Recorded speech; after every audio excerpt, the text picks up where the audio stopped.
اپنی خواہشات کے اوپر قابو پانا جہاد بالنفس ہے، ہرگز ایسا نہیں ہے۔ جہاد بالنفس ہے اپنی جان کے ذریعے اللہ کے رستے میں قتال کرنا، لڑائی کرنا، جنگ کرنا، یہ جہاد ہے۔ اللہ رب العالمین نے شبہ دور کرنے کے لیے، وہم ختم کرنے کے لیے کہ جہاد اس کا لفظی معنی ہے کوشش کرنا، اس کا لفظی معنی ہے کوشش کرنا، تو انسان یہ سمجھتا ہے کہ کسی بھی معاملے میں اگر میں کوشش کر رہا ہوں تو میں جہاد کر رہا ہوں۔ اللہ رب العالمین نے شبہ ختم کرنے کے لیے لفظ ذکر کیا، فرمایا یا ایھا الذین آمنوا کتب علیکم القتال وہو کرہ لکم، اے ایمان والو تمہارے اوپر لڑنا فرض کیا گیا ہے، قتال فرض کیا گیا ہے، وہو کرہ لکم، اور وہ تمہارے لیے وہ اچھا نہیں ہے، تمہاری طبیعتوں کو اچھا نہیں لگتا ہے، اللہ تعالیٰ نے پہلے بتایا، لیکن فرمایا عسیٰ ان تحبوا شیئا وہو شر لکم وعسیٰ ان تحبوا خیرا وہو شر لکم، قریب ہے کہ کوئی ایسی چیز جو آپ کو اپنے لیے پسند ہو لیکن اللہ کے ہاں وہ آپ کے لیے اچھی نہ ہو، اور یہ بھی ممکن ہے کہ ایک چیز آپ اسے اپنے لیے ناپسند کرتے ہوں لیکن اللہ کے ہاں مسلمانوں کی بہتری اسی میں ہو، اور انہی چیزوں میں سے ایک چیز جہاد ہے، جس کو مسلمان سمجھتے ہیں کہ یہ تو فتنہ ہو جائے گا، جو دنیا کے اندر بربادی ہو جائے گی، اللہ تعالیٰ نے پہلے فرمایا کتب علیکم القتال وہو کرہ لکم، تم اسے ناپسندیدہ شمار کرو گے، ناپسندیدہ خیال کرو گے، لیکن اللہ کے ہاں یہ بھلائی کا ذریعہ ہے۔ ایک صحابی رسول صلی اللہ علیہ وسلم آپ علیہ الصلوۃ والسلام کی بارگاہ میں حاضر ہوئے، فرمایا اللہ کے رسول صلی اللہ علیہ وسلم کوئی ایسا عمل بتائیں، کوئی ایسا عمل بتائیں جو اس مجاہد کے برابر ہو جائے جو مجاہد اللہ کے رستے میں اپنی جان لے کر لڑنے کے لیے نکل جاتا ہے۔ آپ علیہ الصلوۃ والسلام نے فرمایا فما تستطیعون، ایسا کوئی عمل نہیں ہے، اگر ہے تو تم اس کی استطاعت نہیں رکھتے ہو۔ فرمایا اللہ کے رسول صلی اللہ علیہ وسلم بتائیں تو، فرمایا ما تستطیعون، دوسری مرتبہ پھر جواب دیا، فرمایا جو بندہ اللہ کے رستے میں لڑ رہا ہے اپنی جان کے ذریعے اس کے برابر جانے کے لیے جو ایک عمل ہے تم اس کی طاقت نہیں رکھتے ہو۔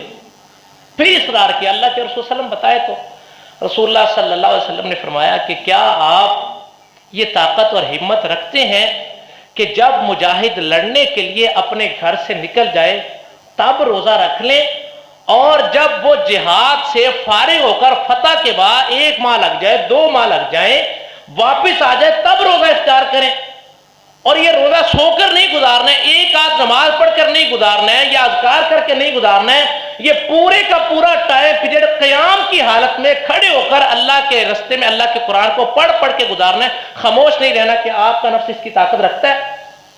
صحابی فرمانے لگے اللہ کے رسول صلی اللہ علیہ وسلم میرے پاس اس کی طاقت نہیں ہے۔ تو اللہ کے رسول صلی اللہ علیہ وسلم نے فرمایا کہ پھر اسلام لانے کے بعد اس مجاہد کے برابر کوئی اور عمل نہیں ہے۔ کیسے ہم جہاد کو اتنا ڈیگریڈ کر سکتے ہیں؟ جو اسلام کی چھت ہے، اسلام کی چوٹی ہے، چھت کے بغیر مکان مکمل نہیں ہوتا ہے۔ آپ دیواریں کر کے بیٹھ جائیں، آپ کا مکان مکمل نہیں ہے، آپ وہاں پہ نہیں بیٹھ سکتے۔ آپ کی 4 دیواری مکمل ہے لیکن آپ کی حفاظت مکمل نہیں ہے۔ اسی طرح ارکان اسلام پر عمل کر کے اسلام کی 4 دیواری مکمل ہے لیکن اس چھت کے بغیر اسلام کی حفاظت مکمل نہیں ہے، اور اسلام کا غلبہ اس کے بغیر نہیں ہو سکتا۔ اب حالات کے مطابق سوال کیا جاتا ہے کہ جہاد کیا فرض ہو چکا ہے، یا جہاد کب فرض ہوگا، یا جہاد کن کے لیے ہے، سوال ہوتا ہے نا۔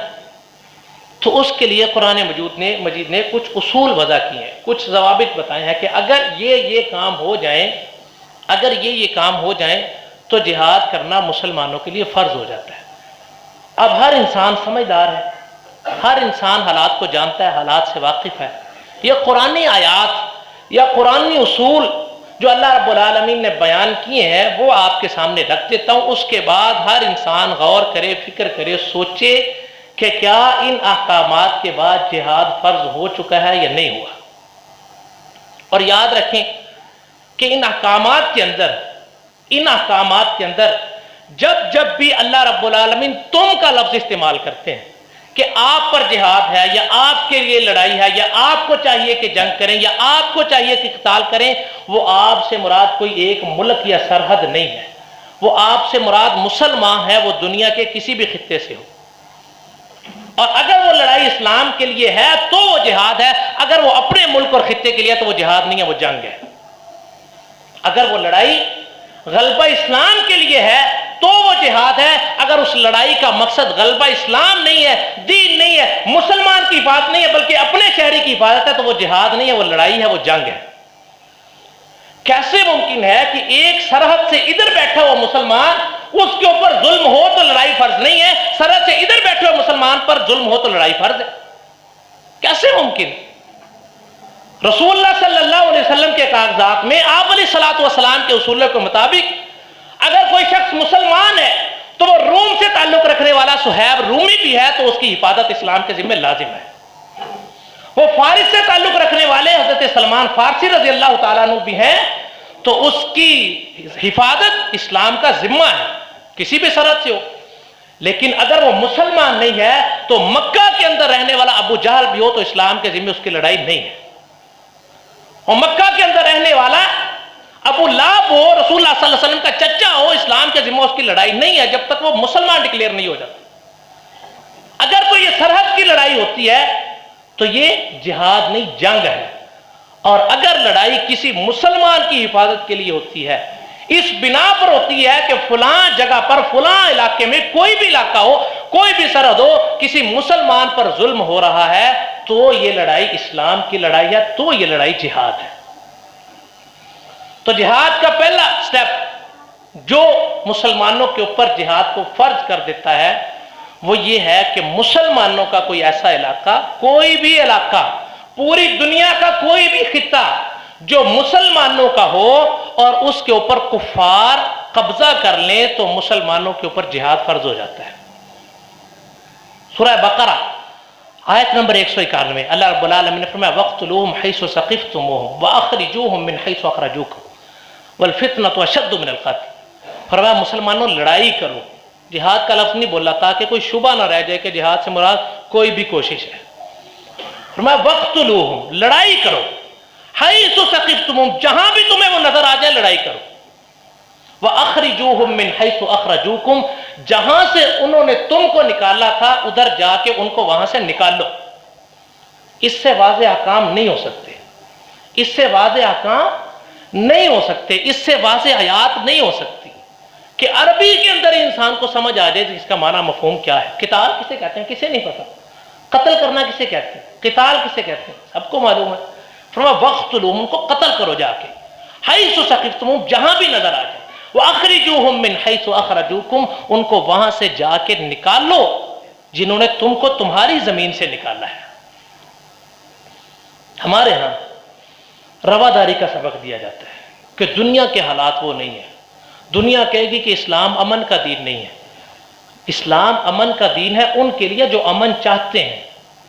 جو امن نہیں چاہتے ہیں، جو بدماشی کرتے ہیں، ان کے لیے اسلام امن کا دین نہیں ہے. ان کے لیے رسول اللہ صلی اللہ علیہ وسلم کی تلوار ہے.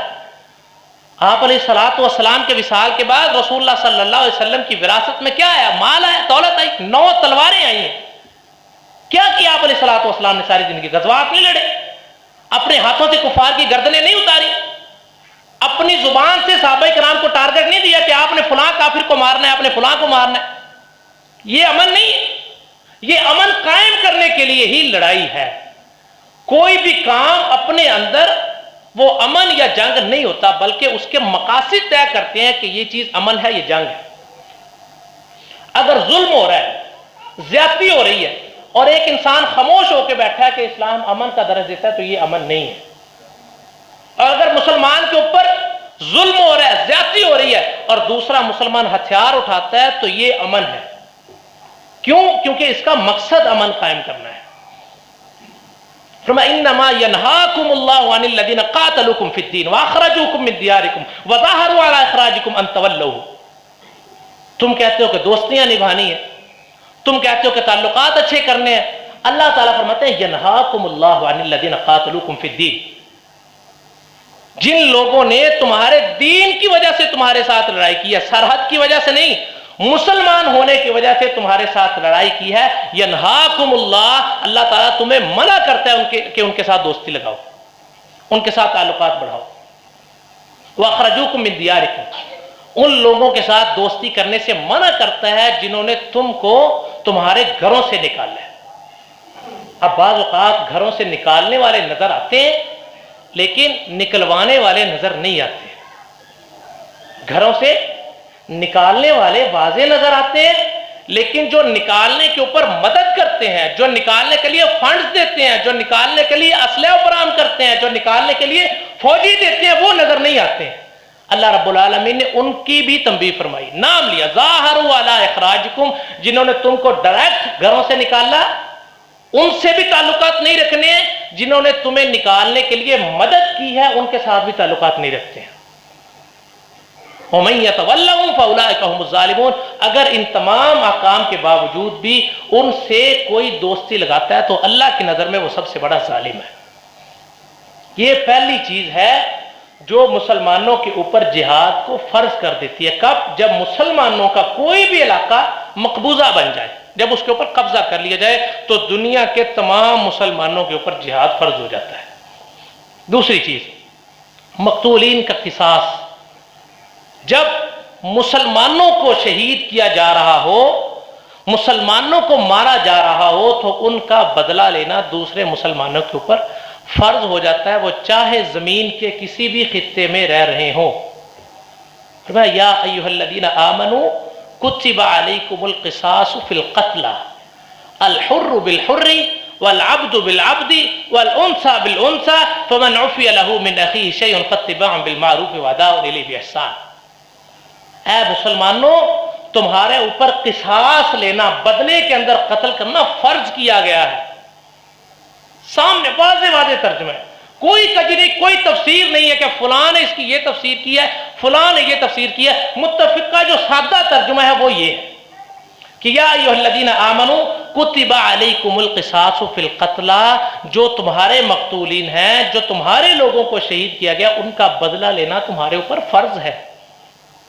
الحر بالحر، اگر تمہارا کوئی آزاد آدمی شہید ہوتا ہے تو اس کے بدلے ان کا آزاد مارنا تمہارے اوپر لازم ہے. والعبد بالعبد، اگر تمہارا کوئی غلام مارا جاتا ہے اس کے بدلے ان کا غلام مارنا تمہارے اوپر فرض ہے. والانثى بالانثى، اسلام یہ پیغام نہیں دیتا کہ جنگ کے اندر عورتوں کے اوپر ہاتھ اٹھایا جائے، لیکن فرمایا کہ اگر کوئی عورت تمہاری مارتی جاتی ہے تو اس کے بدلے ان کی عورت بھی ماری جائے گی. اور یہ امن کا دین ہے. اگر کوئی ان احکامات کو پڑھ کے کہتا ہے کہ اسلام امن کا درس نہیں دیتا، یہی امن ہے کہ جب ظلم ہو رہا ہو تو امن کو بھول دیا جائے. یہی امن ہے کہ اسلام کو نافذ کرنے کے لیے اسلام امن کا دین ہے. کب؟ جب اسلام حکومت میں آئے گا، جب اسلام حاکم ہوگا. اگر اسلام امن کا دین ہے لیکن مغلوب رہے گا تو وہ اپنا امن دنیا کے اندر کیسے قائم کرے گا؟ تو اس امن کو قائم کرنے کے لیے بھی اللہ رب العالمین کے راستے میں قتال کرنا فرض ہے. تیسری چیز، جزیہ لینے کے لیے کفار سے. اللہ رب العالمین نے فرمایا کہ یہ جو میری زمین ہے اس کا حاکم میں ہوں. کسی کا اختلاف نہیں ہے کہ زمین کا حاکم اللہ ہے. ان الحکم الا للہ، حکومت کرنا صرف اللہ رب العالمین کا حق ہے. اور وہ لوگ جو زمین اللہ کی استعمال کرتے ہیں، زراعت اللہ کی زمین میں کرتے ہیں اور احکامات اپنے چلاتے ہیں، اللہ تعالیٰ فرماتے ہیں وہ اس قابل نہیں ہے کہ ان کو حکومت دی جائے. جو لوگ اللہ کی زمین استعمال کر کے اپنے احکامات چلاتے ہیں وہ اس قابل نہیں ہے کہ ان کے ذمے حکومت کی دی جائے. ان کے لیے کیا ہے؟ قاتل الذین لا یؤمنون باللہ ولا بالیوم الآخر ولا یحرمون ما حرم اللہ ورسولہ ولا یدینون دین الحق من الذین اوتوا الکتاب حتی یعطوا الجزیۃ عن ید وهم صاغرون. اللہ رب العالمین فرماتے ہیں ایسے لوگوں کے ساتھ قتال کرو، لا یؤمنون باللہ، جو اللہ پر ایمان نہیں رکھتے، ولا بالیوم الآخر، جو آخرت پر ایمان نہیں رکھتے، ولا یدینون دین الحق، جو دین حق کو اپنا دین تسلیم نہیں کرتے. دین حق کون سا ہے؟ اسلام. ان الدین عند اللہ الاسلام. کب تک لڑائی کریں؟ حتی یعطوا الجزیۃ عن ید وهم صاغرون، یہاں تک کہ ان سے حکومت چھین لی جائے اور وہ صغیر بن کر، چھوٹے بن کر، ماں تحت رہ کر تم کو اللہ کی زمین کا جزیہ دے کر زمین کے اندر زندگی گزاریں، تب تک ان کے ساتھ لڑائی کی جائے. یہ تیسری چیز ہے جو مسلمانوں کے اوپر جہاد کو فرض کر دیتی ہے. چوتھی چیز، اگر کوئی کافر مسلمانوں کے ساتھ معاہدہ کرتا ہے، عہد کرتا ہے کہ ہم جنگ نہیں کریں گے، ہم اس خطے کے اندر لڑائی نہیں کریں گے، اور اس کے بعد وہ اس کی عہد شکنی کرتا ہے، اس وعدے کو توڑ دیتا ہے اور جنگ کے اندر پھیل کر دیتا ہے، مسلمانوں کے اوپر ظلم کرتا ہے، عام شہریوں کے اوپر ظلم کرتا ہے، نہتے شہریوں کو رگڑتا ہے، ان کو قتل کرتا ہے۔ فرمایا اِنَّكَسُوا أَيْمَانَهُمْ مِنْ بَعْدِ عَهْدِهِمْ فَطَعَنُوا فِي دِينِكُمْ فَقَاتِلُوا أَئِمَّةَ الْكُفْرِ۔ اب دیکھیں یہاں پہ اللہ رب العالمین کا قرآن لازوال کتاب ہے، لا ریب کتاب ہے، بے عیب کتاب ہے، ایسی کتاب ہے جو قیامت تک کے لیے احکامات صادر کرتی ہے۔ ہم کہیں کہ زمانہ بدل گیا، دور بدل گیا، تو ہماری عقل اس قابل نہیں ہے کہ قرآن کو سمجھ کر آج کے دور پر لاگو کر سکیں، ورنہ اللہ کے قرآن میں کوئی ایسی کمی اور کجی نہیں ہے کہ ہم یہ کہہ سکیں کہ آج کے دور کے احکام موجود نہیں۔ جہاں پہ ضرورت تھی کفار کے ساتھ لڑنے کی، وہاں پہ اللہ نے فرمایا کہ کفار کے ساتھ لڑو۔ جہاں پہ ضرورت تھی کفار کے ائمہ کے ساتھ، کفار کے سرداروں کے ساتھ لڑنے کی، وہاں پہ ائمہ اور سردار کا لفظ استعمال کیا کہ ان کے ساتھ بھی لڑو۔ لا یؤمنون باللہ اِنَّكَسُوا أَيْمَانَهُمْ مِنْ بَعْدِ عَهْدِهِمْ وَطَعَنُوا فِي دِينِكُمْ فَقَاتِلُوا أَئِمَّةَ الْكُفْرِ۔ فرمایا اگر وہ تمہارے ساتھ معاہدہ کرتے ہیں اور اس کے بعد معاہدہ توڑ دیتے ہیں اور معاہدہ توڑ کر مسلمانوں کو مغلوب بنانے کی کوشش کرتے ہیں، مسلمانوں کے اوپر ظلم کرتے ہیں، فَقَاتِلُوا أَئِمَّةَ الْكُفْرِ، اگر وہ کفر کے سردار بھی ہوں، اگر وہ اپنے ملک کے صدر اور وزیر اعظم بھی ہوں، اگر وہ اپنے قافلے کے سالار بھی ہوں، فَقَاتِلُوا أَئِمَّةَ الْكُفْرِ، تو کفر کے ائمہ اور سرداروں کے ساتھ بھی لڑو جا کے۔ یہ تمہارا ذمہ نہیں ہے کہ ہم کم ہیں، یہ تمہاری پریشانی نہیں ہے کہ ہمارے پاس اسلحہ کم ہے، یہ اللہ رب العالمین کی ذمہ داری ہے۔ مسلمانوں کا ذمہ یہ ہے کہ اپنے پاس جو طاقت موجود ہے وہ لگا دیں، باقی اللہ خیر کرے۔ جب رسول اللہ صلی اللہ علیہ وسلم نے 1000 کے مقابلے میں 313 لشکر میں اتارے تو کیا کہا تھا؟ اللہ تعالیٰ کو مخاطب کر کے فرمایا اللہ جی یہ وہ طاقت ہے جو میں نے اپنی محنت کے ساتھ جمع کی ہے، ان کے مقابلے میں ہے یا نہیں ہے یہ آپ کو علم ہے، ان کو ہروانا ہے یا جتوانا ہے یہ آپ کی مرضی ہے، لیکن میں نے اپنی ہمت اور محنت کے ساتھ یہ طاقت جمع کی ہے۔ اگر یہ جماعت آج کفار کے اوپر غالب آ گئی تو اسلام غالب ہو جائے گا، لیکن اگر آج یہ جماعت مغلوب ہو جائے گی تو اسلام کبھی بھی غالب نہیں آئے گا۔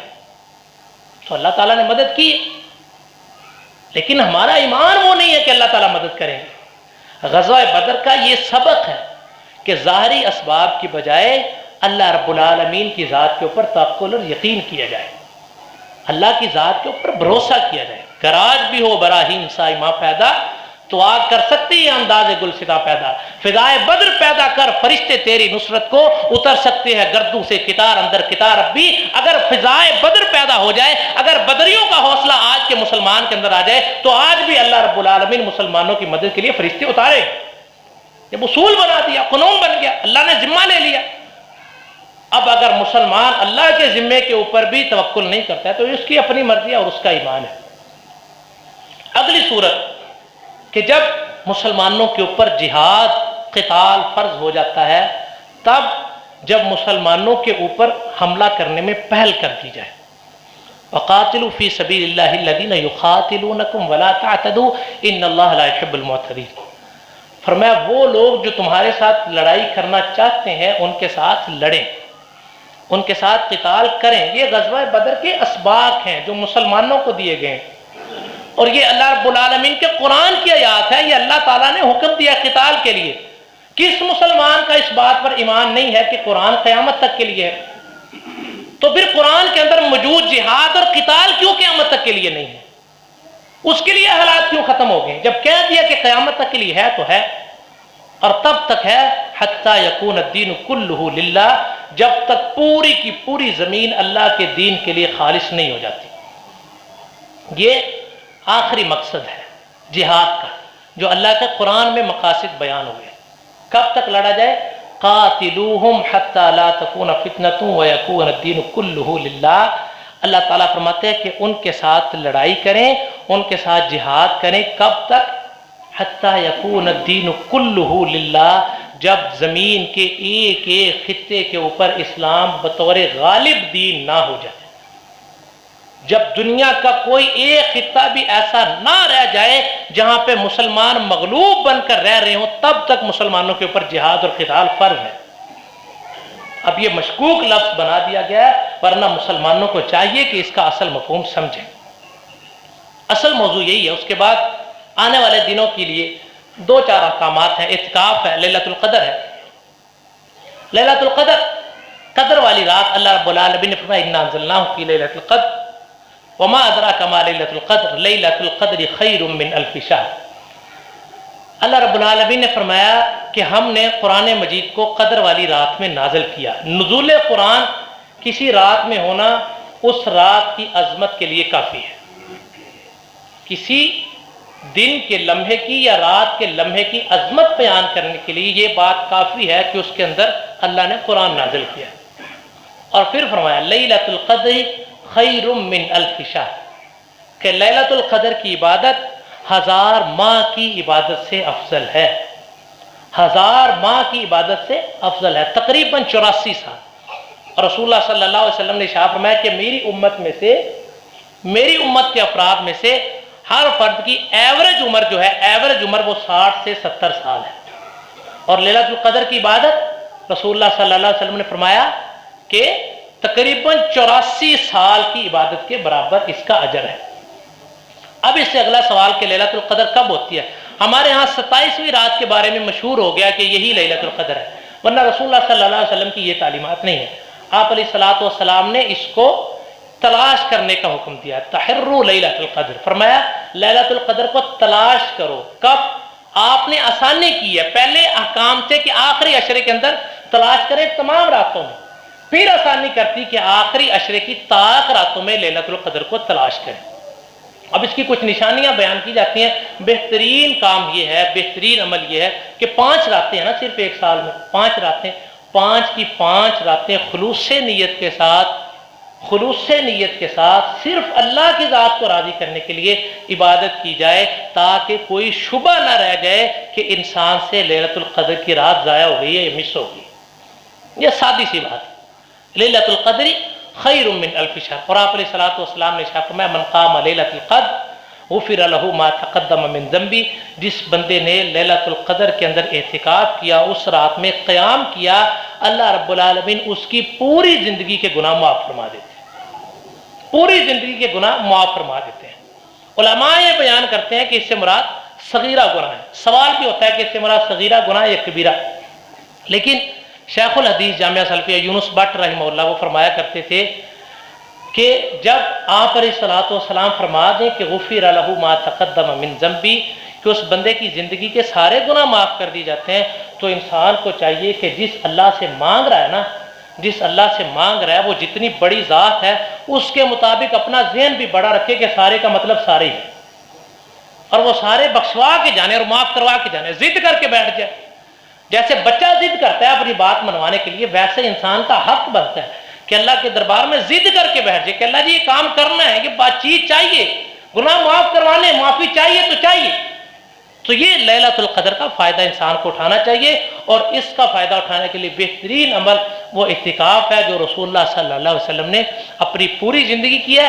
سیدہ عائشہ رضی اللہ تعالیٰ عنہ فرماتی ہیں کہ جب رسول اللہ صلی اللہ علیہ وسلم کی زندگی باقی نہ رہی تو آپ کے بعد آپ علیہ الصلوۃ والسلام کی ازواج نے بھی رسول اللہ صلی اللہ علیہ وسلم کی سنت کو زندہ رکھتے ہوئے اعتکاف کا عمل جاری رکھا. اور بہترین عمل ہے اور ایسا عمل ہے جس کے لیے انسان اپنی ذات کی, اپنے دنیاوی کاموں کی, اپنے گھر بار کی, اپنے بیوی بچوں کی, ہر چیز کی قربانی دے کے فقط اللہ کی رضا کے لیے اپنے آپ کو مخصوص کر لیتا ہے. اور اگر انسان خالص نیت سے اپنے آپ کو اللہ کی رضا کے لیے محدود کر لیتا ہے ایک چار دیواری میں جسے مسجد کہا جاتا ہے, تو کوئی شبہ نہیں ہے, کوئی بعید نہیں ہے کہ اللہ تعالیٰ لازماً اس شخص کو معاف فرمائیں گے, لازماً اس کے گناہوں کو مٹا دیں گے. اللہ تعالیٰ سے دعا ہے کہ جو کچھ بیان کیا آپ نے سماعت کیا, اللہ تعالیٰ کہنے والے کو بھی اور سننے والوں کو بھی ان باتوں کو سمجھنے کی اور عمل کرنے کی توفیق عطا فرمائے. اللہ تعالیٰ دین اسلام کے مقاصد کو سمجھنے کی اور دین اسلام کی روح کو سمجھنے کی توفیق عطا فرمائے. اللہ تعالیٰ دین اسلام کو وہ بلندی عطا فرمائے کہ اس کے ذریعے اسلام کا مقصد پورا ہو جائے. اللہ تعالیٰ اسلام کو وہ دین بنائے جو پوری دنیا کے اوپر غالب ہو اور کفار اس دین کے تحت مغلوب بن کر زندگی گزاریں, اور اللہ تعالیٰ کے احکامات پوری دنیا کے اوپر لاگو ہوں جس طرح رسول اللہ صلی اللہ علیہ وسلم کا مقصد تھا اور جس طرح اللہ رب العالمین کی رضا ہے. اور انشاءاللہ ایک نہ ایک دن یہ دن آئے گا کہ جب اسلام پوری دنیا میں بطور غالب دین ہوگا. کیوں؟ کیونکہ ہمیں رسول اللہ صلی اللہ علیہ وسلم کی زبان پہ یقین ہے، اور اس یقین کے بغیر ایمان کامل نہیں ہے. اور آپ نے فرما دیا الاسلام یعلو ولا یعلی علیہ، اسلام دنیا کے اندر غالب ہونے کے لیے آیا ہے، مغلوب رہ کر یہ دین نہیں رہے گا. اور ایک وقت آئے گا کہ اسلام غالب ہو جائے گا. اللہ تعالیٰ سے دعا ہے کہ اللہ تعالیٰ وہ ہمت عطا کرے، وہ طاقت عطا کرے، اسلام کو وہ غلبہ عطا کرے. اگر کوئی غلطی ہوئی ہو تو اللہ رب العالمین اپنی رضا سے اور اپنی بخشش سے معاف فرمائے. اگر کوئی بات صحیح بیان ہوئی ہے تو وہ خالصتاً اللہ کی توفیق ہے. اللہ تعالیٰ ریاکاری سے محفوظ فرمائے اور ہم سب کو ان باتوں پر عمل کرنے کی توفیق عطا فرمائے. سبحان ربک رب العزت عما یصفون وسلام علی المرسلین والحمد للہ رب العالمین.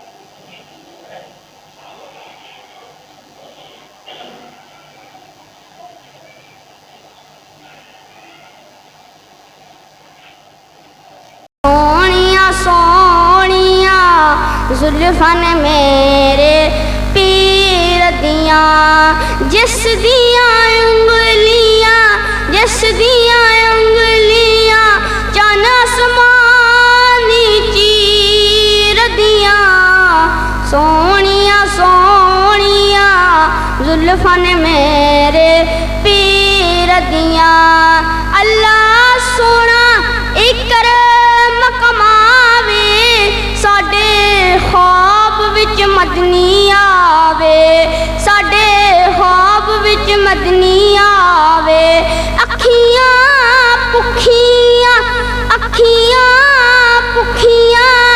سون دی تصویر دیاں.